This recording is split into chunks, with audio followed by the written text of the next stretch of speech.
सलूमबर उपचुनाव में आज हाथ की लकीरें नामांकन के दौरान कुछ बेचैन दिखाई दी। कांग्रेस की रेशमा मीणा ने आज पर्चा भरते हुए उपचुनाव में ताल ठोक तो दी, लेकिन रघुवीर मीणा नाराज होकर अहमदाबाद अज्ञातवास पर चले गए। रघुवीर ने कल ही बगावत का ब्रह्मास्त्र हाथ में लिया था, जिसके बाद भाजपा के खेमे में खुशी की लहर दौड़ गई थी। उनके बगावती तेवरों के बीच कल ही कुछ कार्यकर्ताओं व पदाधिकारियों ने इस्तीफे से दबाव बनाने की कोशिश की, लेकिन बात नहीं बनी। ना तो मनाने का संदेशा आया, ना ही कोई चार्टर प्लेन लेने आया। मेवाड़ और वागड़ के जिन नेताओं पर रघुवीर ने भितरघात और पार्टी से दगा करने का आरोप लगाया, आज वे बल्लियां उछल रहे होंगे। रेशमा का नामांकन कांग्रेस की राजनीति के नए अध्याय की शुरुआत कही जा सकती है। ओल्ड गार्ड ध्वस्त हो गए और बागियों की बगिया महक गई। अब रघुवीर आगे क्या कर पाते हैं, यह तो आने वाला वक्त ही बताएगा। लेकिन आज नामांकन के दौरान मौजूद देहात जिलाध्यक्ष कचरूलाल चौधरी, पीसीसी सदस्य परमानंद मेहता, जिला परिषद सदस्य ख्यालीलाल सुहालका, कांग्रेस के लोकसभा प्रत्याशी ताराचंद मीणा आदि ने साफ संदेश दिया कि इस बार पार्टी डटकर चुनाव लड़ेगी। रघुवीर मीणा दूर तो हुए हैं, लेकिन नाराजगी केवल कुछ वक्त की है। उनके अनुभव का लाभ पार्टी को जरूर मिलेगा। प्रत्याशी रेशम मीणा नामांकन के समय आज बहुत ज्यादा प्रफुल्लित दिखाई दी। ऐसा लग रहा था मानो विधानसभा चुनाव की जीत से पहले उन्होंने नामांकन दाखिल करके अपनी ही पार्टी के रघुवीर मीणा को शिकस्त देकर पार्टी के आंतरिक संघर्ष का चुनाव जीत लिया हो। और शायद यही कांग्रेस की कमजोरी और उसके आंतरिक संघर्ष की परिणति भी है। देखना यह होगा कि अपनों की हार में दिखी जीत की यह खुशी आगे कितनी कायम रह पाती है। नामांकन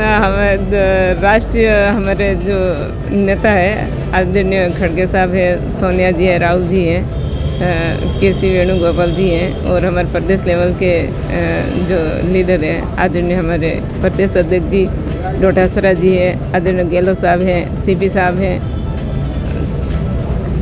क्या मुद्दे रहेंगे? ये इन सबको मैं तहे दिल से धन्यवाद करती हूँ, जो उन्होंने मुझे पर विश्वास करके हमारे सभी नेताओं के सहयोग से मुझे पार्टी का प्रत्याशी बना है। और आज हमने नामांकन भरा है। किन मुद्दों के आधार पर आप? मुद्दे तो रहेंगे जो हमारे पूर्ववर्ती सरकार थी, कांग्रेस सरकार थी, उस समय गहलोत साहब ने इतने जन कल्याणकारी योजनाएं लाए थे, तो वो सारी योजनाएं 10 महीने हो गए हैं बीजेपी सरकार के आने से, तो उसके बाद वो सारी योजनाएं बंद कर दी है।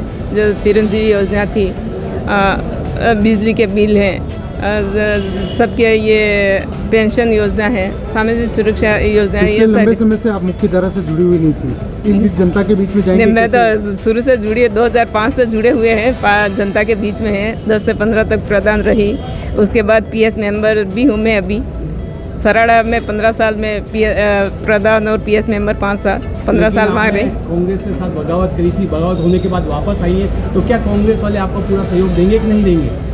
बगावत तो नहीं है, वो एक पार्टी से वो थोड़ी उम्मीद थी कि पार्टी टिकट मिलेगा, उस हिसाब से फार्म एक पार्टी से भरा था, एक निर्दलीय भरा था, तो फिर निर्दलीय रह गया था और पार्टी का तो खारिज हो गया था।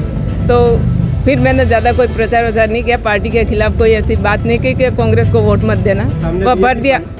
सामने बीजेपी पार्टी कैसे निपटोगे, क्या रणनीति रहेगी? वो तो सब हमारी पूरी टीम है, जिले से लेकर ब्लॉक लेवल तक हमारे पास सारे पदाधिकारी हैं, बड़े नेता हैं, जो हमारे आदरणीय हमारे रघुवीर जी मीणा है, बसंत देवी जी है, सब मिल के। लेकिन रघुवीर मीणा लगातार नाराजगी जाहिर कोई बात बीच में जा रहे हैं कि एक जाजम पे कैसे लाओगे वापस इस्तीफे? वो तो सब आ जाएंगे इस्तीफे, तो खाली नाम मात्र के थोड़ी वो किया है, 1-2 दिन थोड़ा गर्माहट रहती है, उसके बाद सारा नॉर्मल। हमारे तरफ से सारे प्रयास है, सभी के जो प्रत्याशी है, हमारे प्रत्याशी जिसने सुना है, अभी तो थोड़े अपने पास नहीं पता है कि उन्होंने इस्तीफा दे दिया, पर ये जो व्हाट्सएप पे ऐसे चल रहे हैं सबने इस्तीफा है, तो सबके पास जाएंगे और उनको वापस मनाएंगे और पार्टी से काम करवाने का पूरा हमारे सरकार ने जिला घोषित किया था। विजेता हो जाते हैं तो क्या करेंगे? तो हम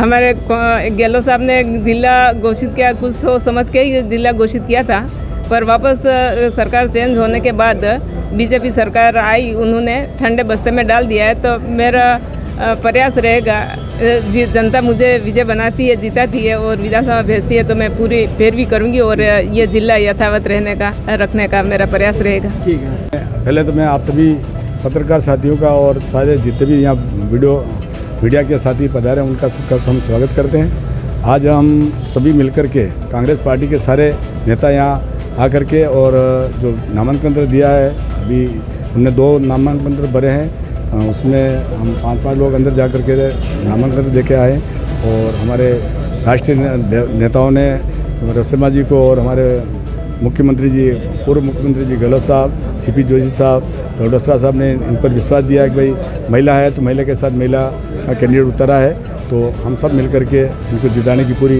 भरपूर कोशिश करेंगे। बीजेपी ने क्या किया जो आपसे किससे छुपा हुआ नहीं है। 10 महीने के अंदर में पहले हमारे इलेक्ट्रिक बिल शून्य आ रहे थे, अब हज़ारों में आने लगे हैं। आपके न तो हमारे पेंशन वालों को कोई पेंशन मिल रही है, कई ऐसे मुद्दे हैं जिनको अभी आपने सुना होगा कि नाम बदले जा रहे हैं। अरे नाम बदलने से कोई काम रुकता नहीं है, नाम बदलने से आप कोई अच्छा काम करके अपना नाम रोशन करो, वो हम तो समझ में आती है, लेकिन कह रहे नहीं नाम बदल दो, इस योजना का नाम बदल दो, फलानी योजना का नाम बदल दो। मैं आपसे ये एक बात बता रहा हूँ कि आप सज्जनगढ़ के ऊपर जाके देखिए, एक भी आज की तारीख में कोई भी एक डैम आपने बांसवाड़ा तक देख लीजिए, चाहे आप राजसमंद देख लीजिए, चाहे चित्तौड़ देख लीजिए, बीजेपी के शासन में कोई एक बड़ा कोई काम नहीं हुआ है। हमारे रघुवीर जी ने 7 करोड़ 8 करोड़ की एक बहुत बड़ी टनल बना करके हमारे सराड़ा में बहुत सौगात दी है, जो हमारे सारे तालाब भर रहे हैं और आज हमारे किसान उससे बहुत खुशहाली महसूस करते हैं। आज हमारा केजड़ है, हरसन है, सब भरे हुए रहते हैं और सारे किसानों को बहुत फ़ायदा होता है। पिछले 3 विधानसभा चुनावों में कांग्रेस की जो कार्यकर्ताओं की मेहनत है उस पर पानी फिरा है। रीज़न सिर्फ एक ही है, गुटबाजी। क्या इस बार भी देखने को मिलेगी या नहीं? अभी सब एक जुट होकर के काम करेंगे। हमारे नेताओं ने भी कहा है कि भाई सब एकता बना करके काम करो, निश्चित हम जीतेंगे और हम सभी एक हैं, कोई अलग नहीं है। कोई किसी से आपस में मनमुटाव हो गया होगा, लेकिन अब हम सब एक होकर के और इलेक्शन लड़ेंगे, निश्चित हम जीतेंगे, ये हम सबको विश्वास है। इलेक्शन कंट्रोल होगा। रघुवीर सिंह जी मीणा यहाँ के एक छोटे से अदने नेता नहीं है, वे राष्ट्रीय लेवल के हमारे कांग्रेस पार्टी के पूर्व CWC के मेंबर हैं, आज भी AICC के सदस्य हैं। मैं उनके साथ प्रदेश कांग्रेस कमेटी का भी सदस्य हूँ। तो हम सब लोग जो हैं जिम्मेदार लोग हैं, वो हमारे से ज़्यादा जिम्मेदार हैं। हम सब ने आज तक 30 सालों से लगातार उनको टिकट प्राप्त हो रहा है, कांग्रेस पार्टी टिकट दे रही है, CWC के वो सदस्य भी बने हैं। 5 बार वो चुनाव जीते हैं, उनके बसंती देवी जी सहित वो 5 बार विधानसभा के और लोकसभा का चुनाव उन्होंने विजय हासिल की है। 5 बार चुनाव किन्हीं कारणों से, राष्ट्रीय कारणों से भी, और हो सकता है कि नीचे एक बार सरकार कांग्रेस की, एक बार बीजेपी की, इन कारणों से भी अगर चुनाव में पराजित हुए तो अब की बार हमारे जो खुद रघुवीर सिंह जी हैं उनका नेतृत्व हमारे को प्राप्त होगा। वो कहीं पर भी हमारे से यानी कांग्रेस पार्टी से बाहर नहीं जा सकते हैं। हम सब उनके नेतृत्व में चुनाव लड़ेंगे और कांग्रेस पार्टी यहाँ से चुनाव जीतेगी। वो कार्यक्रम में मौजूद नजर नहीं आए क्या? आज वो गुजरात गए हुए हैं और राष्ट्रीय नेता हैं, कहीं पर किसी भी प्रकार के काम होते हैं उनको जाना पड़ सकता है, तो इसी कारण से शायद वे बाहर गए हुए हैं। वे निश्चित रूप से यहाँ की आकर के कमान संभालेंगे और हम सब मिलकर काम करेंगे।